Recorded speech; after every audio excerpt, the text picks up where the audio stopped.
Welcome to another episode of Original Ideas here on podcast.ph. Today we have a doctor as a guest. He's been an optometrist for the last 15 years,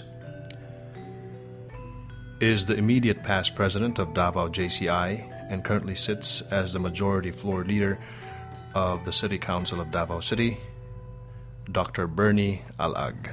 Let's talk about the city governance here in Davao City.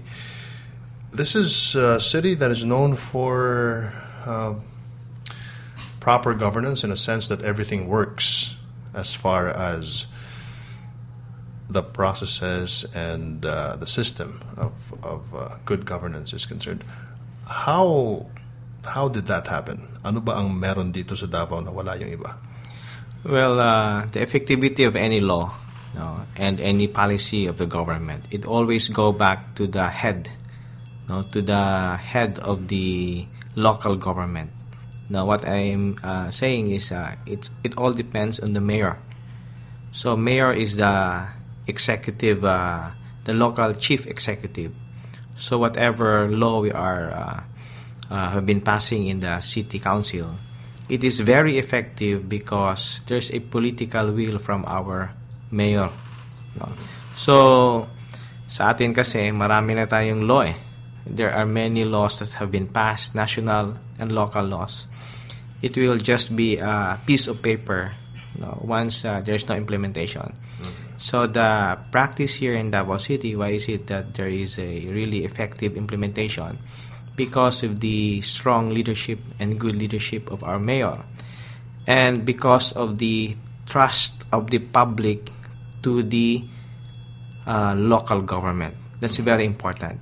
Because how strong is the mayor, if the people has no trust to the local government, to the leadership of the local government, it's very hard to implement any laws.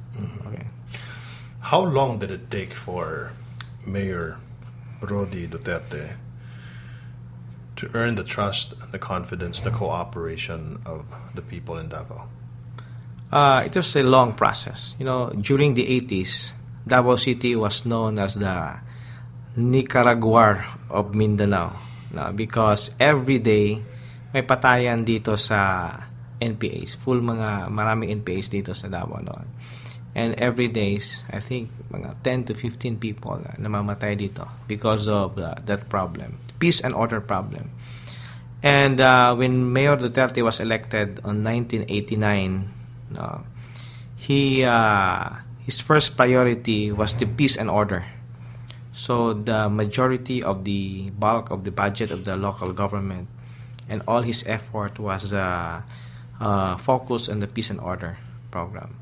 I think it took 10 years before there was effect on the peace and order program in the city. Mm-hmm. So from 1989 up to 1998, yun yung parang planting season. Lahat ng mga programa in-implement ni Mayor. And after 1998, it started the effect of that is the development of Davao City. So we believe that if there is a peace and order in the local government, in any area, development will come. Bunga na lang yan siya ng peace and order sa lugar. So we are enjoying this because they were enjoying the development of Davao City because of the good peace and order situation in the city. And that's because of the effort of the local government in the last 20 years. But yung nag-start talaga yung parang nag-boom ang Davao. And we had a good relationship with the community. And the community and the people of Davao has full trust and confidence to the local government. It started mga late 90s.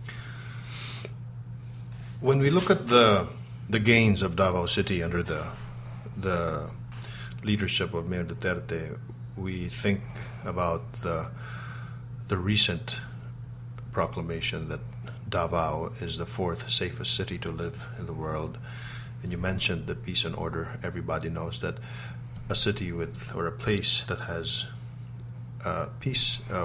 complete peace and order has more chances of getting businessmen from other countries or other cities to invest in.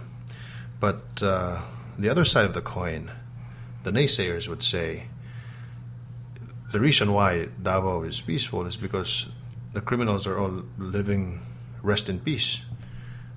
That's what they say. And they also say that there are other extra judicial measures that are being implemented in Davao City. As a councillor and as a member of that team, how do you guys fend? How do you guys answer those questions?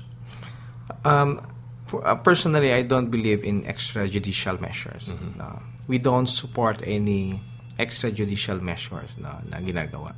But if you look at the statistics, Mm-hmm. Davao City remains to be the lowest in crime rate for all the urban or highly urbanized city in the whole Philippines. Mm-hmm. No. Tingnan natin yung real statistics. The Davao City Police Office has been proclaimed as the best police office in the Philippines in the past 5 or 6 years. Mm-hmm. No? Because of the low crime rate. And itong mga balita na may mga killings sa criminals, ito yung mga na-highlight. No? Kasi ang namamatay nga dito is yung may mga mataas na record. No? Hindi namin alam if this is just a coincidence. No? But the policy of the city government right now, yung mga criminal sa Davao, sila dapat ang takot, not the people. No. There are other cities na ang mga residents ang takot sa kriminal. Now, the standing policy of the mayor, dapat ang takot is yung may mga masamang hangarin, no, sa community. So, those are just perceptions, no, na maraming namamatay na dito. But if you look at the statistics, marami pong nasusolve na crime dito. Mm-hmm. No. I think yung latest report ng Davao City Police Office, 92% ang susolve nila na crime, no, na meron talagang nakakasuhan after. And may iba na mamatay kasi kung maalanganin yung buhay ng pulis natin kapag lumalaban yung mga kriminal, no, the mayor said na don't hesitate to kill these guys, no, kapag lumalaban sila. Pag-alanganin. Pag-alanganin. We are protecting the lives of the police, no, and the people who implement the law. You're very proud of your policemen. No, I can see, and that's what is coming out of our conversation. Yes. How were you able to break the vicious cycle of policemen who become scalawags? Kasi in different cities like Metro Manila and other cities, ang daming ganun eh. Pero bakit sa Davao wala kaming narinig na mga ganyang policeman? Yeah. Number one, the local government, yung budget po natin, binibigyan natin ng full support ang police. Binibigyan po natin sila ng sasakyan. Even gasolina, yung supply ng local government, aside from their supply from the PNP. We give them rice allowance. We give them technical support. We have the 911 system in Davao City. We give them communication equipments. All the support that they need to implement the law, the local government has been providing this to the Davao City Police Office. No? And wala silang rason para magsabi na hindi nila ma-implement kasi walang sasakyan, walang baril, walang gasolina, no? Walang kulang resources. That's a no-no, no, sa city government, no? Once there is a problem in the community na kailangan ng police intervention, they have to be there.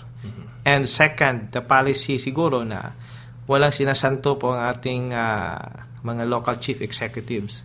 Kapag ang pulis po ay nag-abuso, full implementation, then kinakasuhan ka agad. No, hindi yan siya pinoprotektahan ng ating city government. Kapag may minsan nga dito may nangyari sa Davao, may mga pulis na nag-aabuso, no? Kinakasuhan talaga. Administrative and criminal cases. Whatever cases na pwede. Ang city government mismo ang nagpupush na kasuhan. So, I think that's the two reasons, no? Why is it that minimal yung mga ganyan? Hindi ko sinasabi na wala, no? But I think there are minimal lang ang mga ganun na problema. Councilor Bernie, we were in Chicago together, and I clearly remember that when we were going around Chicago as part of the group of Filipinos who were sent there by the State Department of the United States now to observe how things are being done in their side of the hemisphere. Naalala ko kasi na meron tayong pinuntahan na mga iba't ibang charitable institutions or grupo, at meron din tayong pinuntahan na yung City Hall mismo ng Chicago, and I vividly remember you saying that parang Davao City Council lang to. Yung arrangement yung arrangement ng City Council. City Council. And the mayor then was who was the mayor then in Chicago? Was the family of politicians, and you were telling me na things are being run like that in Davao City, and you wanted to do more when you saw those charitable institutions and when you saw how people celebrated their festivals. So since then you became a counselor. Ano yung mga nagawa mo at na-apply mo from that study of ours? During that time, wala pa ako sa public service. Wala pa. I was active then. Until now, I'm very active. I think yun yung una ko talagang community service. I'm part of the Davao Jubilee Foundation. We are a group that helps the people with disability. No? And I'm very proud to say that Davao City government is also the leading local government in the whole Philippines that partners with many non-government organizations and foundations. And one of these is yung aming Davao Jubilee Foundations. So, nakita natin na maraming mga institutions doon sa US na supported by the government. No? May mga institutions din na tumutulong sa community by partnering with the local government of Chicago. And that's what we are doing now in the city. Since I've became a councilor in 2010, we have a lot of memorandum of agreements with a lot of international and local organizations. So, we have a partnership with the Handicap International, no, which we also initiated that. We have a partnership with Operation Smile Philippines, which there's a program wherein we give free corrective surgery for children. We have a program with other hospitals here, no, yung mga hospitals na nagbibigay ng mga yung dialysis center. No, the model of partnering with the NGO and private institution with the local government, no, yun yung inspirasyon natin. Mas mabilis pala pag marami tayo. Mas mabilis para ang mga ibang grupo at saka ang local government nag-uusap and then nag-agree na we will solve this problem in the community together. And that's what we did in the past 5 years. Yung nag-umpisa ako, naging konsehal ng Davao. And you enjoy this success because of the environment that is made available to you by Davao City. Yes. Otherwise, if it were another city na hindi naman ganito ang pamamalakad at naging konsyal ka doon, baka hindi mo rin na implement yung gusto mo. Yes, correct. Because that's what we call the high yung trust level ng non-government organization sa local government. That's very important, yung trust na po ng organization. So, alam nila when they partner with the local government, may mangyayari talaga. No? And I've talked to some of these organizations when they went to other local government. Frustrated sila after, no? Kasi makipag-set pa lang ng meeting doon sa mga local chief executive, ang hirap na, no? Tapos pag-offer pa ng mga project, once maghingi sila ng counterpart for the project, hirap na hirap. In Davao City, baliktad tayo. Tinitingnan natin kung may mag-partner. Mas gusto natin yan. Kasi counterparting lang eh, no? And we love implementing projects together with these groups. So mataas po ang trust level natin dyan. So mataas din ang effectivity na project na ini-implement natin. So what you're saying, Councilor Alag, there are a lot of kindred souls out there who would like to help, Yes. and who would like to work with the government, with the local government. Pero ang problema lang maraming local government units hindi cooperative. Yes, that's correct. So marami talagang available dyan ng mga Marami, NGO. ang dami. Lalo na mga international organization. No? Maraming gustong tumulong. Like this month lang, pumasok yung NGO or yung organization ng the Latter-day Saints. They will be giving 500 wheelchairs, customized wheelchairs sa Davao City. Ang hinihingi lang nila na counterpart is personnel from the city government that they will train because these wheelchairs are customized, no? Yung naka-fit talaga sa iyo, no? So nagbigay tayo ng personnel na iti-train nila, and we will just pay for the shipment cost ng imported itong mga wheelchairs. 500 wheelchairs, no? Marami pong nakinabang diyan. Kung bibilhin mo itong mga customized wheelchairs, this will cost mga 25,000 each. And we are giving this for free to those indigent constituents of Davao City. So, madali po, no?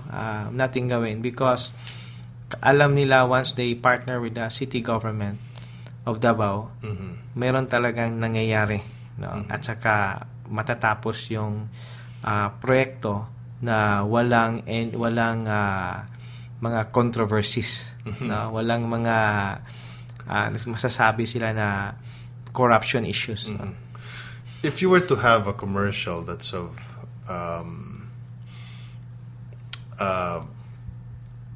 national scope in nature, meaning you are aired on national television, na would say, this is what Davao is. This is what Davao City is.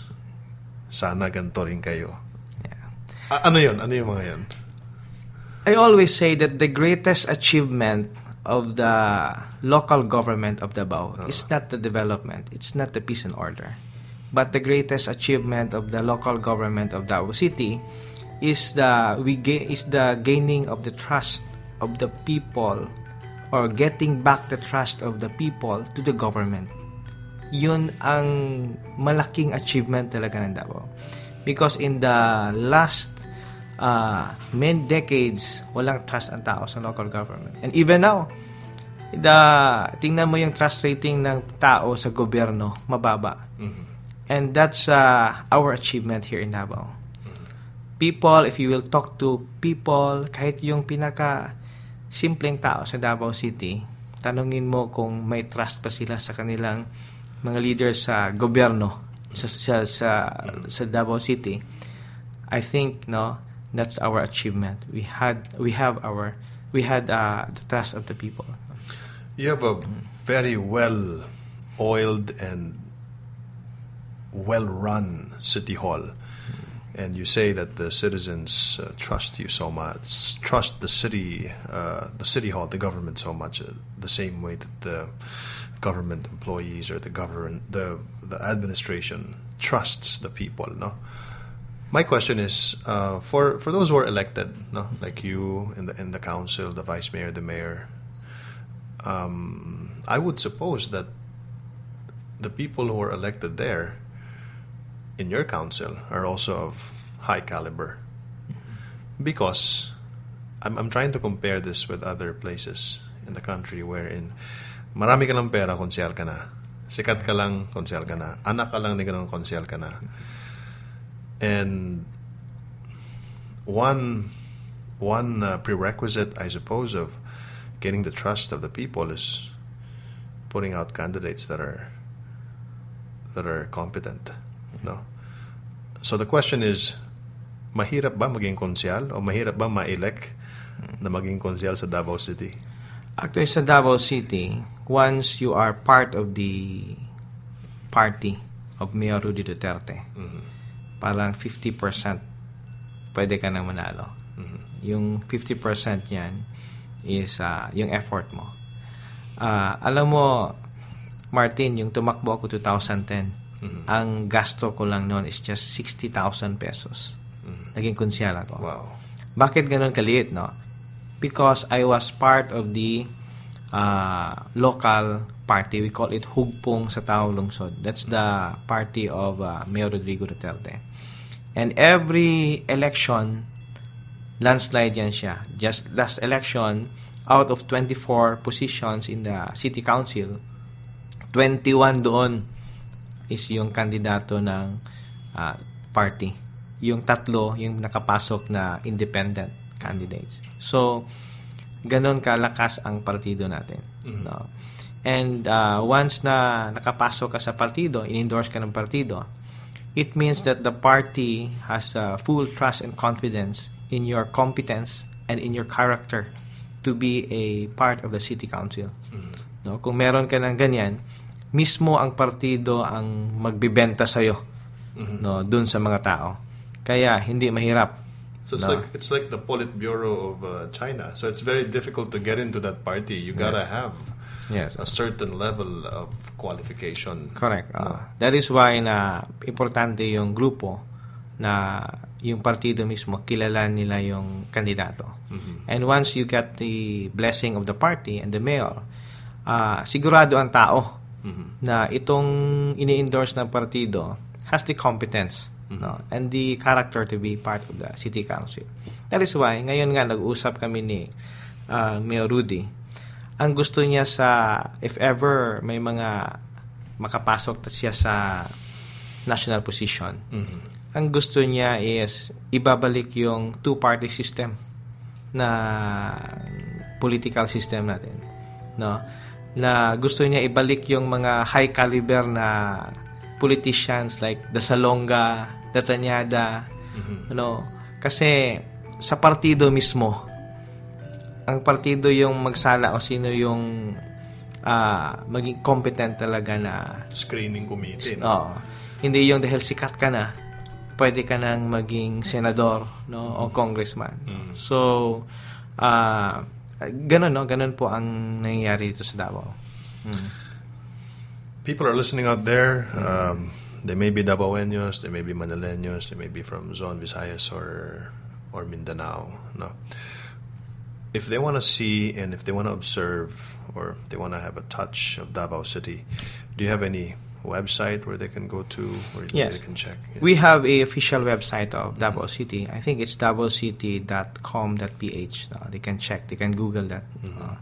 All the programs of the city government, information you want to know about the city government of Davao is all there now. And we also have the official page in Facebook sa Davao City. No? So makakuha po tayo ng information there. And lastly, Councilor Bernie, would you like to promote any of your projects? You may, as you mentioned earlier, you work with a lot of NGOs. Would you like to promote your projects, and would you like to maybe invite people if they want to join you? Yes, maybe because your program is a national program, I will be inviting Davao people from all over Philippines to visit Davao City. Kung hindi pa kayo nakapunta sa Davao City, pwede po kayong pumunta dito. Alam nyo, mas madaling pumunta ng Davao kaysa pumunta ka ng Makati. No? Kasi kung galing kang Quezon City to Makati, it will take you mga 2 to 3 hours. No? Traffic. No? Davao City is just 1.5 hours. No? From the airport. No? So, mabilis na po. And Davao City has more than 30 flights a day from all over Philippines. And we have also an international airport. No? So, gusto nyo makita kung ano ang mukha ng development ng Mindanao, Davao City is the city that you must visit. And we are looking, Martin, no, ang nagiging model po ng Davao City ngayon, hindi Metro Manila, no? Sorry to say that, no, kasi from Metro Manila ka. But ang model ng development na tinitingnan ng Davao is hindi yung Metro Manila, no? Ang model of development, tinitingnan natin yung other countries that we can benchmark, no? Like Kuala Lumpur, Singapore, no? Yan ang tinitingnan ng planning office ng Davao City na pwede nating ma-implement dito for development. Thank you so much, Councilor. Okay, thank you, Martin. So much. Okay. This podcast.ph presentation is supported by Martin Andanar's Homecast Studio and Audio.ph.